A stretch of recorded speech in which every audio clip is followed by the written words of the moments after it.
இன்றே டவுன்லோட் செய்து உங்கள் ஃபேவரட் ஷோக்களை என்ஜாய் பண்ணுங்க. அவங்க தான் ஜனனின்னு சொல்லி துளசியை ஏமாத்தி கல்யாணம் பண்ணிக்கிட்டது தப்புதான். நீ சொல்றதும் சரிதான். ஆனா நீ உயிரோட இருக்கன்னு தெரிஞ்சதும் அவங்க ஒதுங்கிட்டாங்கல்ல. பட் இன்னும் அவ இங்க தானே இருக்கா. ஜனனி, துளசி போக மாட்டேன்னு சொல்லல.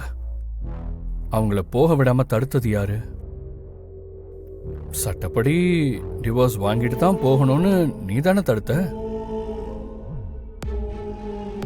அவங்கள தாலிய கூட கழட்ட விடாம தடுத்தது யாரு? நீ ஏன் அதை கழட்ட சொல்லல?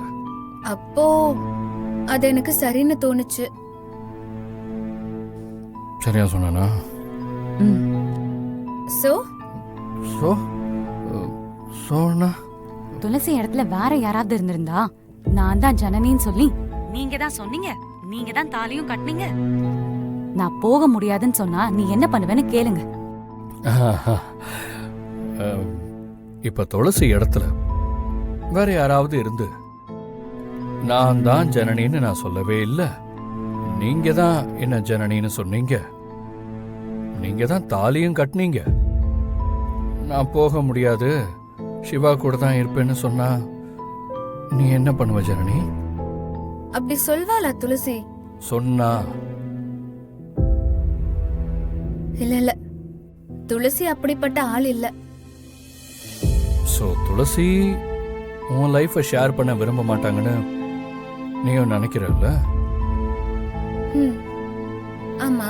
அப்புறமும் துளசி ஏன் நீ எதிரியா பாக்குற? ஏன் அவங்க மேல இவ்வளவு வெறுப்பு? ஏன் அவங்கள பிடிக்காம இருக்கு உனக்கு?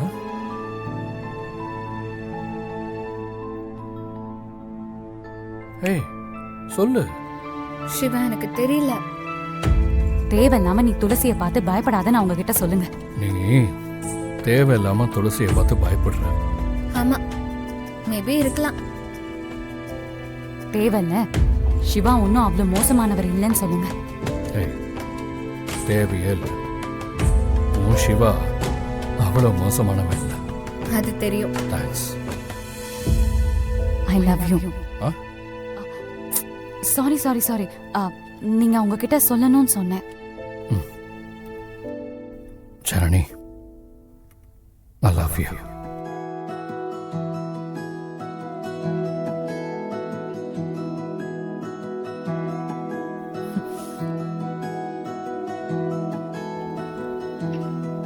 Siva, I love you too.